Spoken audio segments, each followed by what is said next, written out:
Senkezweni.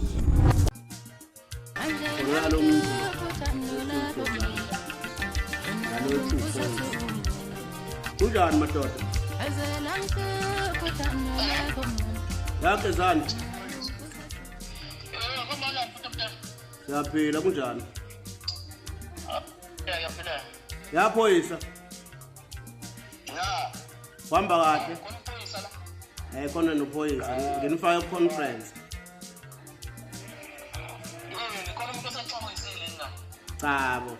Yithi ningeke namlayelo mfana ekuthiwa ungena.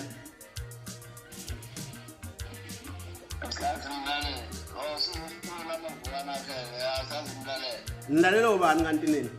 Mina benginombono la ukuthi mase niqasha lapha kumbuso wamaciko ngoba inini eniqashayo. Kunganjani nivele niqashe nje ngeminyaka. Niqashe under 30 kuphela. Niqashe under 30 kuphela nje. Ninwayeka amalokhuzana niyeke intondolo kade zazidla imali bafethu kade zasixhasa. Ngeniqashe nje under 30 kuphela kube ukuthi nje niqashe under 30 kuphela. Siqashe umuntu oneminyaka ewu30 kuya phansi. Ungayinkinga nilokho. Yazi ukuthi mawubheka under 30 ubheka abafana abanjengo limit.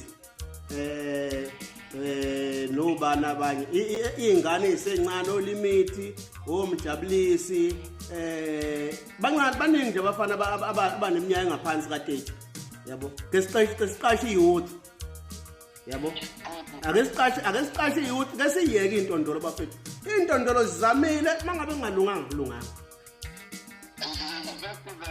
Asenzithi lonke. Asidali.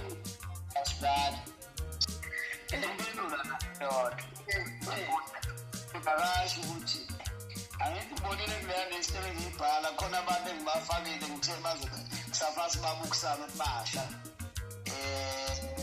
Kodwa ingoma yabiyahamba. Senza njani siyabafaka masibafaka ubani. Akasho ndubani oyingane afuna ngeke.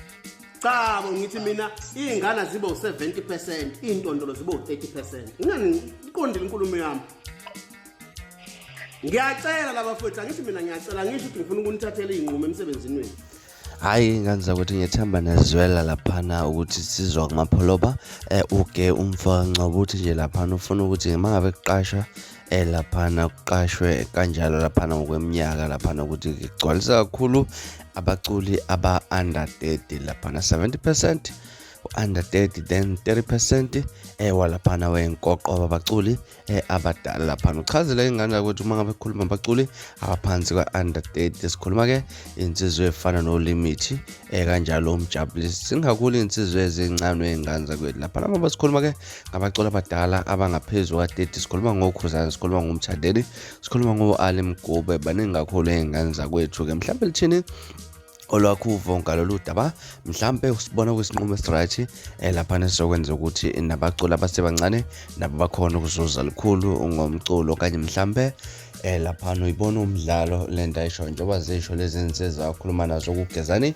kanjalo laphana nophoyisa ukuthi phela senze CD launch laphana ke kuyasetshenzwa ngempela lithini olwakhuvo engane zokwethu ke ake sibele hlane comment section kungitshela kabanzi ukuthi alithini olwakhuvo ngalolu daba from ilasibolo ingane zakwethu sengiphuma manje na kodwa ngiyathemba ukuthi uyabuya ufuna ezinye ezilandayo ku video elandelayo kwakho ukusubscribe aniphatha kahle noma nosuku lomnandi bye bye ngithanda